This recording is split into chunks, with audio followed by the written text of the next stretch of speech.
Après un début d'année 2023 exceptionnel en bourse avec un SP500 qui a pris près de 10% et des GAFAM qui ont performé entre plus 20 et plus 50%, eh bien ces mêmes GAFAM viennent d'annoncer leurs derniers résultats et malheureusement ce n'est pas très positif. À travers cette vidéo, je vous propose de parcourir ensemble les derniers résultats annoncés et de faire un point sur la situation actuelle de ces GAFAM.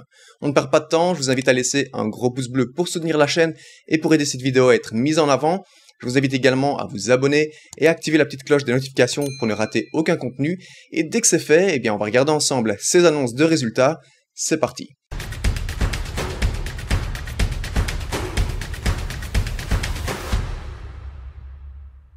Avant de commencer, petit retour sur le SP500 cette dernière année, avec une baisse significative due à l'inflation, à la Fed qui a relevé les taux directeurs passant de presque 0% à 4,75% aujourd'hui, et à la conjoncture économique mondiale.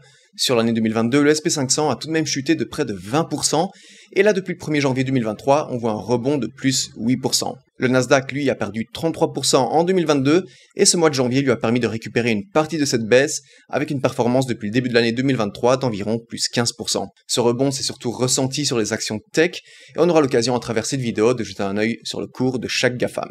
Je vous propose de commencer par celle qui avait annoncé ses résultats en premier, et c'est Microsoft. Après un boom durant la pandémie avec une demande très forte pour ses produits, Microsoft aujourd'hui ressent désormais un fort ralentissement dans plusieurs secteurs, et ça a impacté ses chiffres. Microsoft a annoncé un chiffre d'affaires de 52,7 milliards de dollars et un bénéfice par action de 2,32 dollars.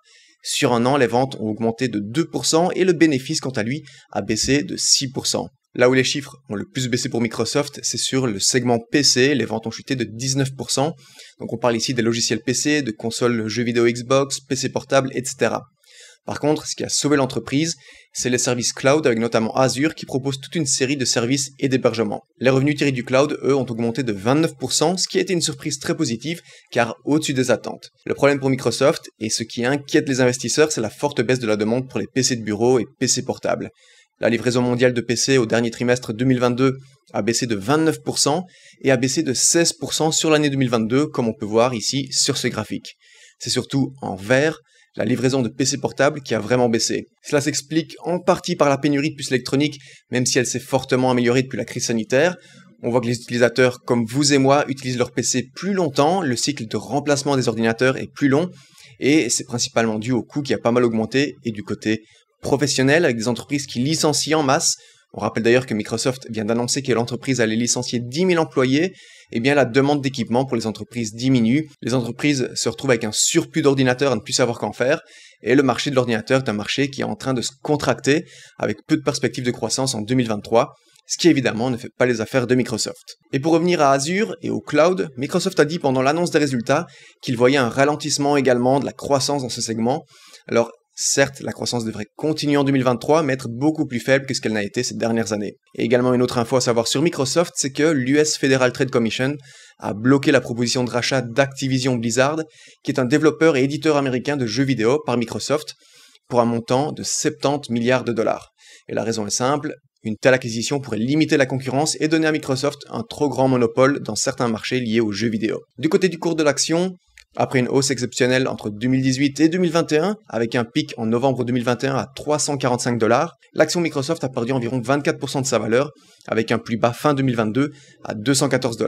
Depuis, on a vu l'action rebondir en janvier 2023, et aujourd'hui Microsoft cote à 258 $ au moment où je tourne cette vidéo.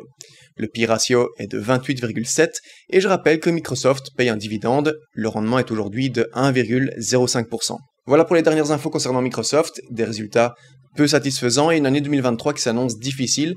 Je pense que l'action peut rechuter cette année. Dites-moi en commentaire ce que vous en pensez. Passons maintenant à Apple qui vient d'annoncer ses résultats et qui a annoncé la plus grosse baisse depuis 2016. Un chiffre d'affaires à 117,2 milliards de dollars, en baisse de 5,49% sur un an, et un bénéfice par action également en baisse à 1,88 $. C'est une baisse de 10,9% en un an. Cette baisse est due à quoi? Eh bien, principalement à la baisse de la demande pour les iPhones et Mac, les iPhones qui représentent tout de même 59% des ventes de l'entreprise. Et Tim Cook, le CEO, a indiqué que cette baisse de résultats est due au dollar qui s'est fortement renforcé en 2022, puisqu'à un moment donné, je ne sais pas si vous en rappelez, mais on a connu la parité où 1 dollar valait 1 euro. Et les soucis de production en Chine sont également un facteur important, impactant directement les ventes de l'iPhone 14 et iPhone 14 Pro, et puis évidemment la conjoncture économique globale. Les revenus tirés de la vente d'iPhone sont en baisse de 8,17% sur un an, les revenus des ordinateurs Mac en baisse de 28,6%, et ici on rejoint un peu ce qu'on a vu ensemble précédemment avec la baisse de la demande de PC pour Microsoft. Les revenus de l'iPad, quant à eux, sont en augmentation de plus 29,66%, ce qui sauve un peu le reste. Les revenus d'autres produits, ici, on imagine que c'est les accessoires, également en baisse de 8,3%, et les services, eux, sont en hausse d'un peu plus de 6%. La marge, elle est stable, ce qui est une bonne chose vu le contexte économique. Le CFO de Apple a ajouté durant cette annonce de résultats que les projections du chiffre d'affaires pour le premier trimestre 2023 sont baissières, avec une baisse d'année en année de la vente d'iPad et de Mac. La vente d'iPhone, quant à elle, devrait également baisser, mais moins qu'au dernier trimestre, donc vous l'avez compris, ce n'est pas réconfortant sur le court terme pour les investisseurs. Et suite à cette annonce, l'action Apple était en baisse de 4% en post-market et l'action vaut aujourd'hui 154 $. L'action Apple a une croissance incroyable cette dernière décennie, comme vous le voyez ici à l'écran, et depuis début 2020, l'action trade dans un range entre 120 et 160 $, avec un all-time high fin 2021 à 180 $. Cette dernière année, la performance est de moins 10%, et grâce au rebond de janvier, l'action a repris un peu plus de 20%. Apple possède un PE ratio de 26,25 et paye un dividende dont le rendement est aujourd'hui de 0,6%. Évidemment, on peut voir ces résultats comme quelque chose de négatif, mais il faut prendre en compte aussi le fait que les résultats de 2020 et 2021 ont été exceptionnels et qu'une telle croissance n'est pas soutenable long terme, mais j'aurai l'occasion de reparler de ça et de vous partager mon avis en fin de vidéo, donc restez bien jusqu'à la fin. Passons maintenant à Amazon qui a perdu moins 5,5% en post-market suite à l'annonce des résultats. Voyons ce que ça donne. Chiffre d'affaires pour Amazon de 149,2 milliards de $, c'est bien au-dessus des attentes des analystes et en hausse de 9% d'année en année. Le bénéfice par action, lui, est de 3 centimes seulement, contre 17 centimes attendus par les analystes, et on peut imaginer que c'est ici ce qui a fait chuter le cours de l'action. Creusons un peu pour voir ce qui a été dit lors de cette annonce. Amazon a clôturé l'année 2022 comme étant l'année avec la plus faible croissance depuis qu'Amazon est coté en bourse. L'augmentation des taux d'intérêt, l'inflation ont impacté le pouvoir d'achat des gens, ce qui évidemment impacte Amazon directement. Les ventes e-commerce ont reculé de 2%. Les consommateurs payant beaucoup plus cher leur essence, leurs courses, leurs produits de première nécessité, c'est normal qu'ils réduisent leurs dépenses discrétionnaires. Amazon a connu un boom des ventes en ligne durant la pandémie lorsque les gens avaient un pouvoir d'achat plus élevé qu'aujourd'hui et surtout étaient enfermés chez eux lors des confinements. Aujourd'hui, ils dépensent moins et surtout se tournent un peu plus à nouveau vers les magasins physiques. Amazon, comme les autres GAFAM, s'est séparé de 18 000 employés récemment et avait déjà mis en place un système de démission volontaire en novembre dernier. Vous le savez, Amazon est une entreprise qui investit énormément pour sa croissance, c'est une des raisons pour lesquelles elle ne paye pas de dividendes d'ailleurs, et là ils ont annoncé ralentir cette croissance, ralentir l'expansion des entrepôts, mettre en pause certains projets, etc. Et le PDG, Andy Jassy, a indiqué que même si le court terme s'avère un peu houleux, il reste très optimiste quant aux opportunités long terme pour Amazon. Et pour revenir un instant sur les earnings, un segment qui était en forte augmentation et qui ici était en dessous des attentes des analystes, c'est AWS, Amazon Web Services, le service cloud dont les revenus de 21,4 milliards de $, étaient un petit peu en dessous des attentes des analystes qui étaient de 21,87. Et je pense que ça aussi ça contribue à la baisse du cours. L'action Amazon aujourd'hui est à 103 $, on retrouve les plus hauts d'avant Covid, et pour rappel l'action avait explosé durant la crise sanitaire avec un all-time high à 185 $. C'est bien entendu en prenant en compte le stock split, Amazon avait multiplié son nombre d'actions en circulation par 20, tout en divisant le cours par 20. À un moment donné, l'action valait 2000 $, et du jour au lendemain, les investisseurs se sont retrouvés avec 20 actions de 100 $ chacune. Alors ça n'a rien changé pour l'entreprise, ça permettait juste de rendre l'action plus accessible aux investisseurs. Bref, depuis ce point haut, l'action a perdu environ 40% de sa valeur, c'était 55% il y a encore quelques semaines, avant un rebond de plus 35% début janvier 2023.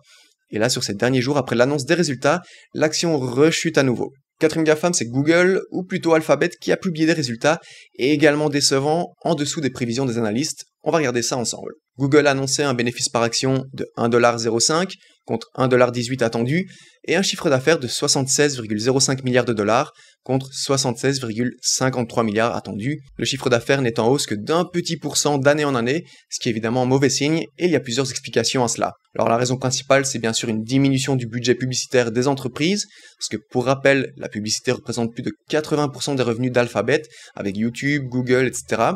Et par exemple, les revenus YouTube ont baissé de 8% sur un an. Et en plus de cette baisse des dépenses publicitaires, YouTube fait face à une forte concurrence, notamment les autres réseaux sociaux qui proposent des formats courts, je pense ici à TikTok, et les revenus publicitaires tirés de la recherche Google, eux, sont en baisse de 2%. Lors de l'annonce des résultats, les dirigeants ont clairement dit que fin 2022, ils avaient vu beaucoup d'entreprises réduire les dépenses publicitaires, alors qu'en général, novembre-décembre, avec le Black Friday, les fêtes de fin d'année, etc., c'est le moment où justement les entreprises dépensent le plus. Du côté positif, les revenus tirés du Google Cloud, eux, sont en hausse de plus 32% d'année en année, mais quand même en dessous des attentes des analystes. Récemment, Alphabet a annoncé licencier 12 000 employés. Ils avaient engagé à tour de bras ces dernières années pour soutenir la croissance exceptionnelle que l'entreprise a connue pendant la crise sanitaire. 2021 a d'ailleurs été une des meilleures années dans l'histoire de l'entreprise. En pensant que cette croissance continuerait, et malheureusement aujourd'hui, la réalité est là. 12 000 personnes vont perdre leur job, Google va réduire la taille des bureaux, et dans le contexte économique actuel, Sundar Pichai, le CEO, a annoncé que ces licenciements étaient indispensables. Après l'annonce des résultats, l'action a baissé de 4%, Google cote aujourd'hui à 104 $. Très belle croissance ces dernières années avec un all-time high à près de 150 $ en novembre 2021, encore une fois en prenant en compte le stock split que Google avait fait, tout comme Amazon. Et en 2022, le cours de l'action a chuté de près de 40%.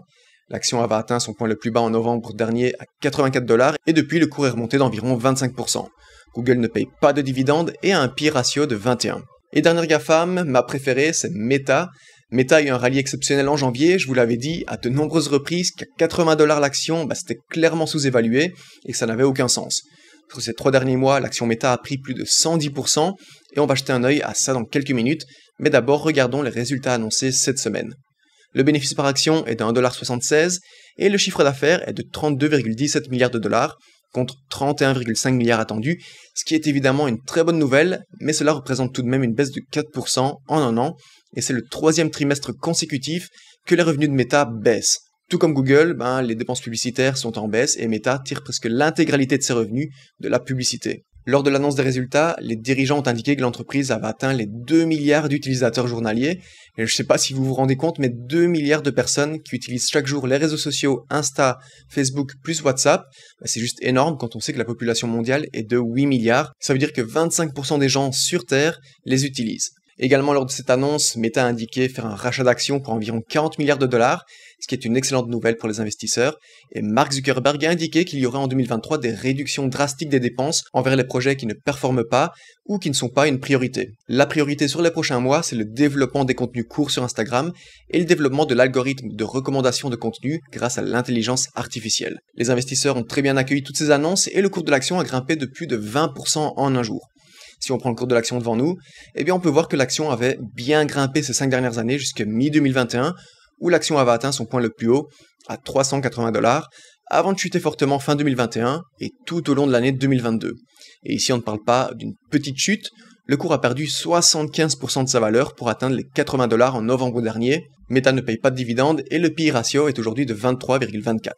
L'action cote à 186 $ aujourd'hui, une grosse remontada de plus de 110%, comme je vous l'ai dit précédemment. Mon avis, c'est qu'après cette croissance exceptionnelle que les GAFAM ont connue pendant la crise sanitaire et tout au long de l'année 2021, aujourd'hui, le contexte économique actuel a mis un stop à cette croissance.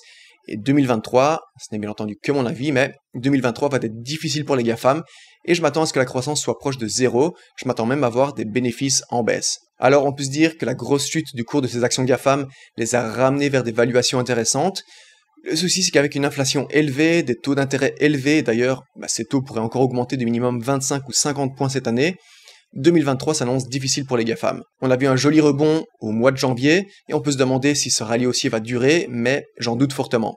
Bien entendu, il y a du positif, l'inflation, même si elle reste très élevée, commence à diminuer, la Chine a assoupli les mesures de confinement, mais ça, je pense que ce n'est pas suffisant, 2023 va être volatile, donc il va falloir être très prudent. J'espère que cette vidéo sur les résultats des GAFAM vous aura été utile. Si c'est le cas, je vous invite à laisser un gros pouce bleu. Je vous invite à soutenir la chaîne en vous abonnant si ce n'est pas encore fait. Si vous êtes à la recherche d'un courtier pour investir en bourse, je vous recommande Trade Republic, 20 € offerts lorsque vous ouvrez un compte et faites votre premier dépôt. Je vous laisse le lien ici en dessous dans la description. Les amis, merci à tous d'avoir regardé cette vidéo jusqu'à la fin. Je vous laisse avec 2 vidéos qui devraient vous intéresser. Merci les amis. Et en attendant la prochaine vidéo, je vous dis salut. Ciao, ciao.